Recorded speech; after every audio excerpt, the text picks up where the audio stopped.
মনু চৌক কিচেনলৈ সকলোকে স্বাগতম জনাইছোঁ। আজি মই এটা মিঠা ৰেচিপি লৈ আহিছোঁ। তাৰ বাবে মই কেৰাহীখনত এচামুচ ঘিউ দিছোঁ আৰু আধা কাপ আটা দিছোঁ। দি পেলাই এইখিনি মই অলপ ভালকৈ ভাজি ল'ম।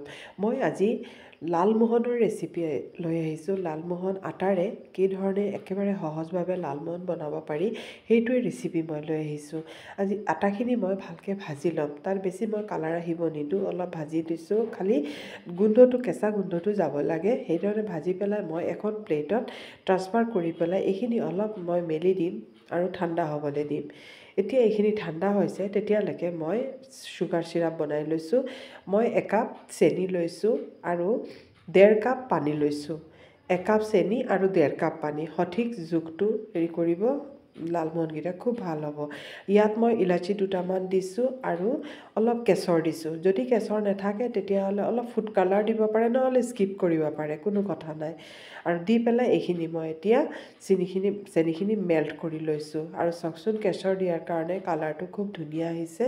আৰু ইয়াত কোনো তাৰৰ দৰকাৰ নাই। ইয়াত অকল আমি যেনেকুৱা মিঠাতেল অলপ আঠা আঠা থাকে সেই ধৰণে আঠা হ'ব লাগিব। তাত তাৰৰ কোনো প্ৰয়োজন নাই।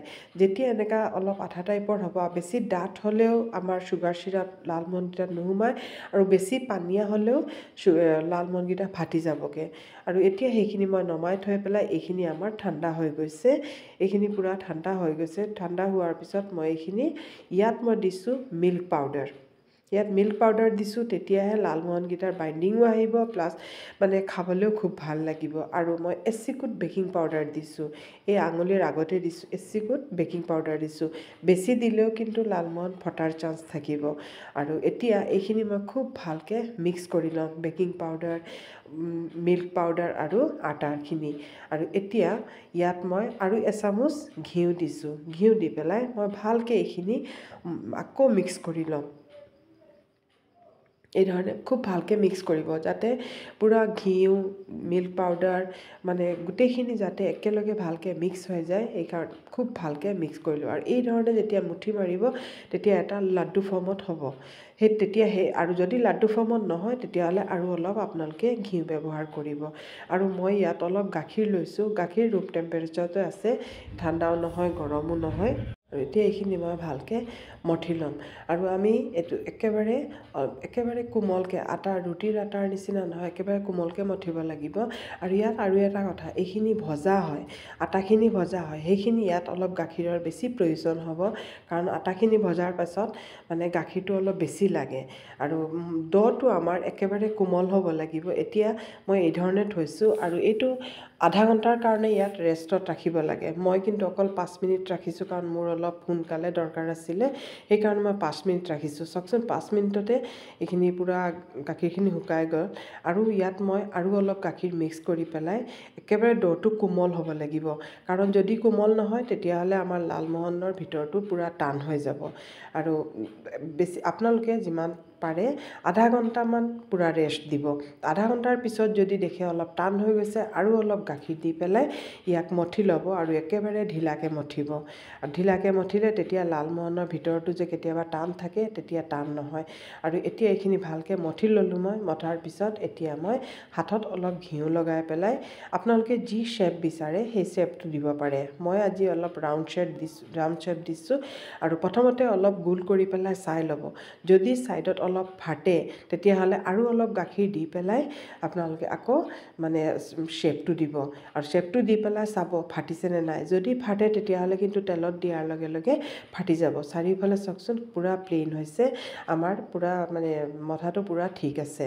এতিয়া মই গোটেইখিনি লাডু কৰোঁ। চাওকচোন, আধা কাপ আটাৰে কিমানখিনি লালমোহন হৈ গৈছে। এতিয়া মই ইয়াত তেলৰ টেম্পাৰেচাৰটো চেক কৰিম। আৰু অলপ মানে আহিছে, সেই সময়তে আমাৰ মানে প্ৰথমে আমাৰ ফ্লেমটো লয়ে থ'ব, লতকৈ অলপ বেছি থৈ পেলাই এতিয়া চাওক, এই পৰ্যায়ত মানে আমি লালমোহনখিনি দিম। আৰু প্ৰথম দি পেলাই অলপ দেৰি ভাজি পেলাই চাব ফাটিছেনে নাই।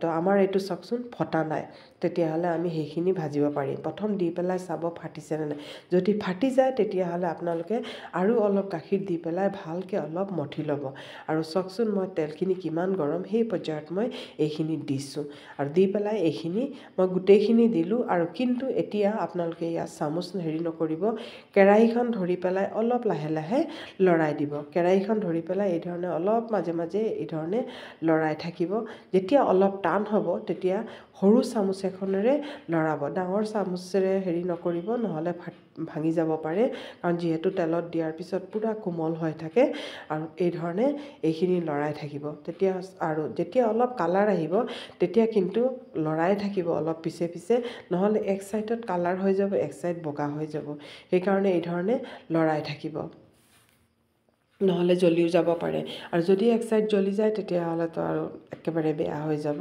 আৰু এইটো এতিয়া কিন্তু গেছৰ ফ্লেম যেতিয়া অলপ কালাৰ আহি যাব গেছৰ ফ্লেমটো অলপ হাই কৰি দিব দি পেলাই এইখিনি ভালকৈ কালাৰ আনি ল'ব এয়া চাওক আমাৰ এইখিনি পূৰা কি ধুনীয়া কালাৰ আহিছে আৰু ফুলিও গৈছে দেখিছেনে কি ধুনীয়া ফুলিও গৈছে আৰু চাওকচোন কিমান ভাল হৈছে দেখিবলৈ আৰু এই সময়ত পূৰা লৰাই থাকিব নহ'লে কিন্তু পূৰা ক'লা হৈ যাবগৈ এতিয়া মই এইখিনি নমাই দিম চাওকচোন কিমান ধুনীয়া হৈছে এইখিনি এতিয়া মই এইখিনি নমাই দিম তেলখিনি ভালকৈ পেলাই পেলাই এতিয়া আমি এইখিনি নমাই দিম এয়া চাওক এতিয়া চেনিৰ চিৰাপখিনি পূৰা ঠাণ্ডা হৈ আছিলে মই এইখিনি আকৌ গৰম কৰি ল'লোঁ আৰু গৰম কৰি পেলাই ভিডিঅ'ত দেখাওঁতে অলপ মানে ভিডিঅ'টো বিচাৰি নাপালোঁ এইখিনি অলপ উতলাব লাগিব মানে দি পেলাই কি কৰিব অলপ উতলাই দিব আৰু যদি এনেই প্ৰথমতে দি চাব যদি আপোনালোকৰখিনি ফুলি গৈছে তেতিয়াহ'লে ঠিকেই আছে আৰু মইতো অকল 5 মিনিট ৰাখিছিলোঁ